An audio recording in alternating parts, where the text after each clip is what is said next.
میرے ہم وطنوں السلام علیکم۔ آج مجھے 34 سال کی قید کی سزا سنائی گئی ہے گلگت بلتستان کی انسداد دہشت گردی کی عدالت سے، اور یہ وجہ کیا ہے وہ میں آپ کو ایک دفعہ پھر ریپیٹ کروں گا اور اپنے ارادے کا دوبارہ اعلان کروں گا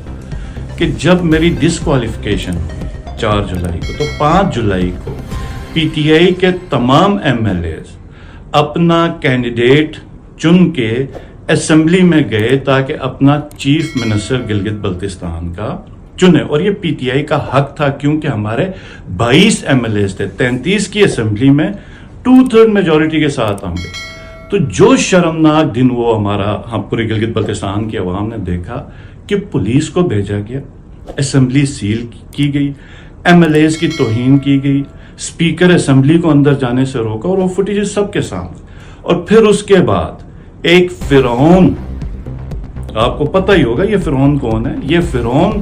ہمارے ایم ایل ایز کو پی ٹی آئی کے ان کو بلا کے کہتا ہے کہ 1 سال تک بھی اسمبلی بند کرنی پڑے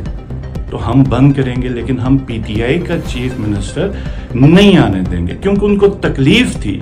پی ٹی آئی کے جھنڈے سے اور عمران خان صاحب کی تصویر سے جو انہوں نے اس ملک سے ختم کرنی تھی۔ اور پھر یہ بڑی ڈٹائی سے یہ بھی کہتے ہیں کہ سیاست سے ہمارا کوئی تعلق نہیں ہے۔ تو اس کے اوپر گلگت میں نے تقریر میں کہا تھا کہ ہم جب اگر اللہ نے ہمیں دوبارہ اقتدار دیا تو ان سب کیریکٹرز کا، کرداروں کا، جنہوں نے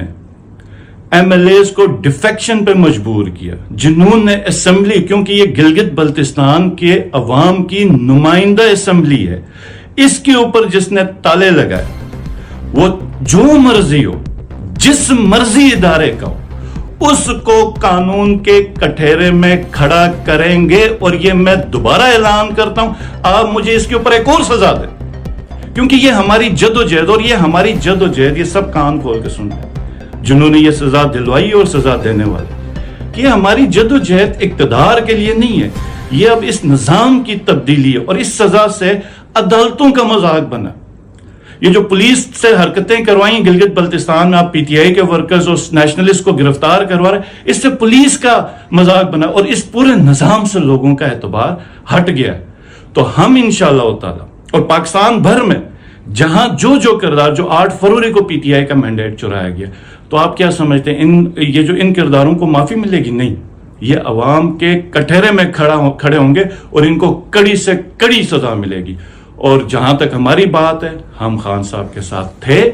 ہم خان صاحب کے ساتھ ہیں، اور ہم خان صاحب کے ساتھ رہیں گے۔ عمران خان زندہ باد، پاکستان پائندہ باد۔ بہت شکریہ۔